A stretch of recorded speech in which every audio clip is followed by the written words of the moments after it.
At that time the disciples came to Jesus, saying, "Who is the greatest in the kingdom of heaven?" And calling to him a child, he put him in the midst of them and said, "Truly I say to you, unless you turn and become like children, you will never enter the kingdom of heaven. Whoever humbles himself like this child is the greatest in the kingdom of heaven. Whoever receives one such child in my name receives me. But whoever causes one of these little ones who believe in me to sin, it would be better for him to have a great millstone fastened around his neck and to be drowned in the depth of the sea. Woe to the world for temptations to sin! For it is necessary that temptations come, but woe to the one by whom the temptation comes. And if your hand or your foot causes you to sin, cut it off and throw it away. It is better for you to enter life crippled or lame than with 2 hands or 2 feet to be thrown into the eternal fire. And if your eye causes you to sin, tear it out and throw it away.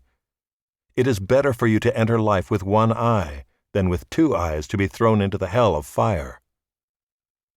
See that you do not despise one of these little ones, for I tell you that in heaven their angels always see the face of my Father who is in heaven. What do you think? If a man has 100 sheep, and one of them has gone astray, does he not leave the 99 on the mountains and go in search of the one that went astray?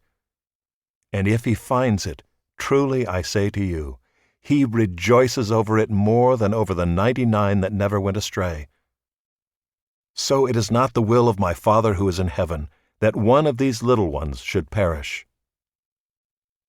If your brother sins against you, go and tell him his fault, between you and him alone. If he listens to you, you have gained your brother. But if he does not listen, take 1 or 2 others along with you, that every charge may be established by the evidence of 2 or 3 witnesses. If he refuses to listen to them, tell it to the church. And if he refuses to listen even to the church, let him be to you as a Gentile and a tax collector. Truly I say to you, whatever you bind on earth shall be bound in heaven, and whatever you loose on earth shall be loosed in heaven.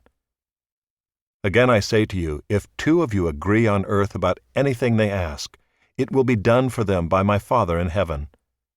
For where 2 or 3 are gathered in my name, there am I among them.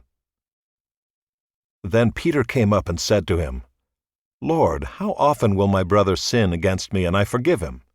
As many as 7 times? Jesus said to him, I do not say to you 7 times, but 77 times. Therefore the kingdom of heaven may be compared to a king who wished to settle accounts with his servants. When he began to settle, one was brought to him who owed him 10,000 talents. And since he could not pay, his master ordered him to be sold with his wife and children and all that he had, and payment to be made. So the servant fell on his knees, imploring him, Have patience with me, and I will pay you everything. And out of pity for him, the master of that servant released him and forgave him the debt. But when that same servant went out, he found one of his fellow servants, who owed him 100 denarii, and seizing him he began to choke him, saying, Pay what you owe. So his fellow servant fell down and pleaded with him, Have patience with me, and I will pay you. He refused and went and put him in prison until he should pay the debt. When his fellow servants saw what had taken place, they were greatly distressed, and they went and reported to their master all that had taken place. Then his master summoned him and said to him, You wicked servant! I forgave you all that debt because you pleaded with me.